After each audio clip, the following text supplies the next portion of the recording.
C'est un honneur pour moi de vous accueillir encore une fois dans l'émission Kanguka. Mon nom est Chris Nikomana. Aujourd'hui, nous sommes mercredi. Ce matin, j'aimerais encore une fois parler sur l'importance de prier le matin. Mercredi dernier, je vous ai dit des choses très importantes. Je vous ai montré que quand on ne prie pas, on tombe facilement dans la tentation. Tous ceux qui m'écoutent et qui ne prient pas, c'est facile de tomber dans la tentation. On a cette facilité de blâmer toujours le diable, mais si on ne prie pas, on va facilement tomber dans la tentation. Les tentations sont toujours là. Et la meilleure façon de résister aux tentations, c'est de prier constamment. Chaque matin, tu commences la journée avec la prière. C'est pour cela que Jésus a dit, veillez et priez afin que vous ne tombiez pas dans la tentation. La prière nous donne la force et une puissance pour vaincre les tentations. Il y a beaucoup de tentations qui te sont épargnées quand tu pries. Quand tu pries, tu as la vie, tu as la force. Aujourd'hui, j'aimerais vous montrer une autre forme de prière. Vous savez que souvent, je vous parle de prière et que la prière ouvre des portes. C'est vrai que la prière ouvre des portes. Et souvent, nous prions parce que nous voulons que Dieu ouvre des portes. Il y a une porte que tu veux que Dieu ouvre et tu pries dans l'espoir que Dieu va ouvrir la porte. Mais il y a une autre prière des gens qui sont spirituels. C'est la prière de fermer les portes. Oui, il y a la prière d'ouvrir les portes. Il y a aussi une autre forme de prière et c'est la prière de fermer les portes. Quelles sont les portes qui doivent être fermées? Ce sont des portes du diable. Les portes qui nous écartent de la présence de Dieu. Les portes qui nous détournent de la volonté de Dieu. Toute porte qui te guide vers un endroit qui n'est pas dans le plan de Dieu, c'est une porte qui doit être fermée. Aujourd'hui, nous allons lire dans Actes chapitre 16, versets 6 à 7. Dans ce chapitre, on nous parle des apôtres qui étaient guidés par le Saint-Esprit. Mais au verset 6, il est écrit, ayant été empêchés par le Saint-Esprit d'annoncer la parole dans l'Asie, ils traversèrent la Phrygie et le pays de Galatie. Qui a écrit ce livre des Actes des apôtres? C'est Luc. Luc, l'apôtre Luc, a écrit ce livre. Il dit que Paul et ses amis ont été empêchés par le Saint-Esprit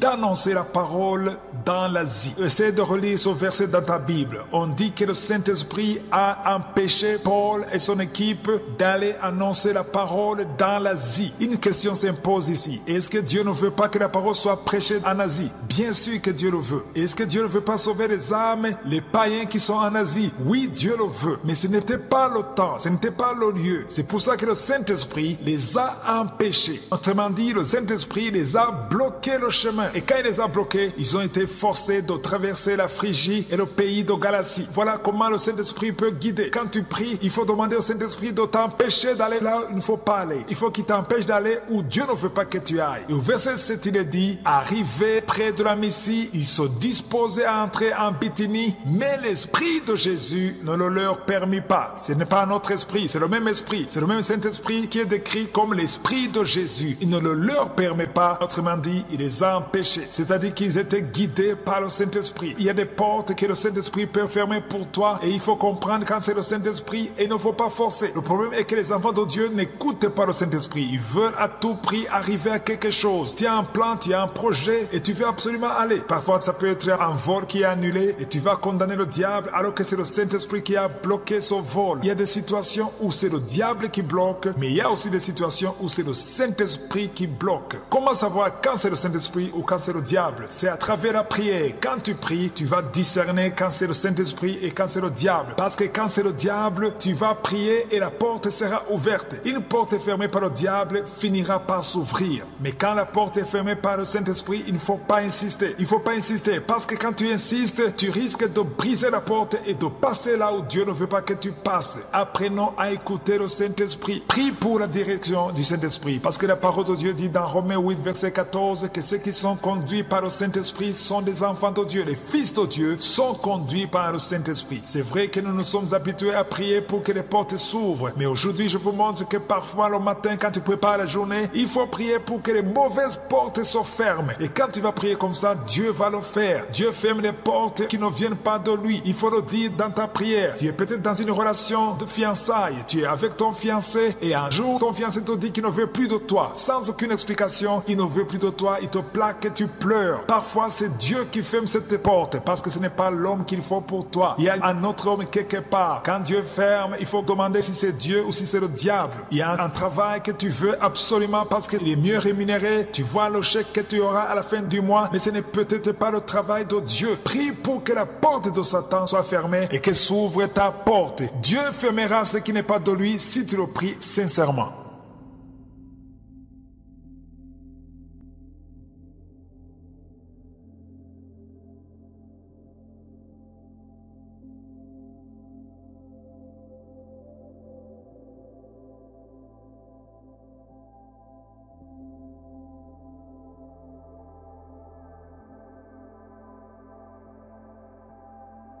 Nous sommes maintenant dans le moment consacré à l'enseignement. Nous allons continuer à étudier le livre de Philippiens. C'est la lettre que Paul a écrite à l'église de Philippe. Hier, j'ai beaucoup parlé sur la puissance du nom de Jésus, car j'ai découvert que la majorité des chrétiens ne comprennent pas la vraie signification du nom de Jésus. C'est devenu comme un nom normal. On mentionne le nom de Jésus comme juste une formule pour terminer la prière. Mais il faut comprendre la puissance du nom de Jésus. Aucun démon ne peut résister devant le nom de Jésus, parce que la parole de Dieu nous a dit que tout genou doit fléchir devant le nom de Jésus, que ce soit sur la terre, que ce soit au-dessus de la terre, que ce soit sous la terre. Tous les genoux doivent fléchir dans les cieux. Quand on parle des cieux, on parle du premier ciel, du deuxième ciel, du troisième ciel. Jésus, c'est le nom qui est au-dessus de tous les noms et c'est le nom le plus puissant. Nous sommes toujours sur le deuxième chapitre, Philippiens chapitre 2, et aujourd'hui j'aimerais lire au verset 12. Verset 12, il est dit: ainsi bien-aimés, comme vous avez toujours obéi, travaillez à votre salut avec crainte et tremblement, non seulement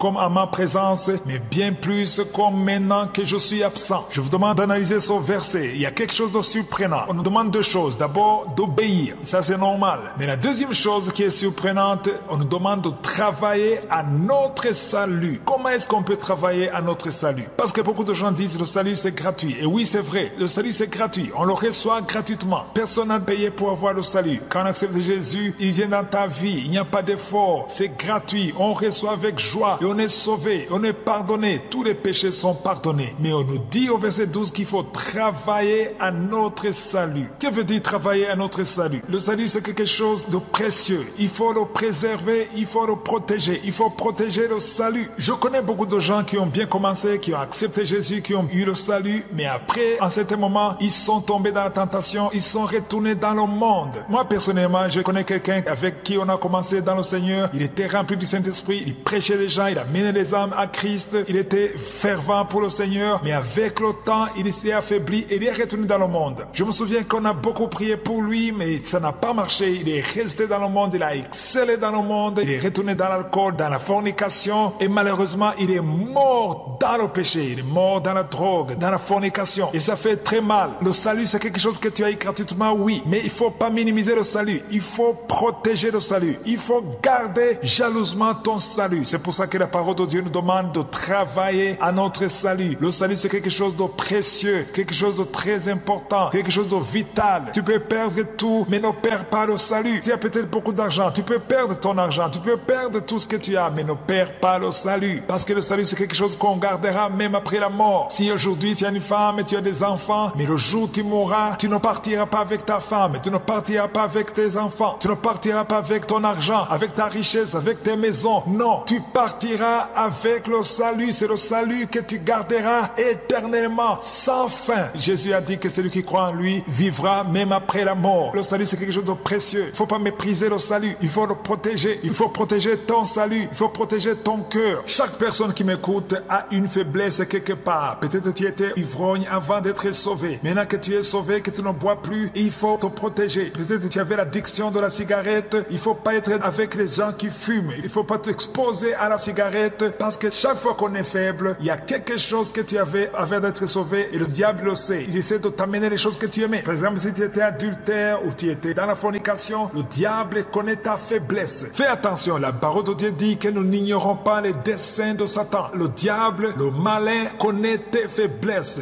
Fais attention. Il ne faut pas perdre ton temps avec des gens qui parlent des choses du monde, qui parlent des choses qui ne glorifient pas Dieu. Parce que plus tu passes du temps avec eux, plus tu vas t'attacher à ces choses. Parce que c'est un esprit. Les gens du monde qui n'ont pas Jésus, il y a un esprit qui est derrière eux. Et quand tu passes le temps, tout le temps avec eux, tu ne parles que des choses qui ne glorifient pas Dieu, tu parles du sexe, tu parles des choses qui glorifient le diable, tu finiras par tomber dans le piège. Évite les conversations qui peuvent être une pierre d'achoppement, les conversations qui peuvent te pousser à t'énerver et à dire des choses que tu ne devrais pas dire. Évite les amis qui te traînent dans le péché. Prie pour avoir une bonne compagnie, une compagnie qui te garde dans la parole de Dieu. Le salut doit être gardé, protégé, ça doit être protégé jalousement plus que toute autre chose. Et le meilleur moyen, c'est de rester attaché à la parole de Dieu. Si je suis le feu, nous continuerons dans 44 domaines. Passez une excellente journée.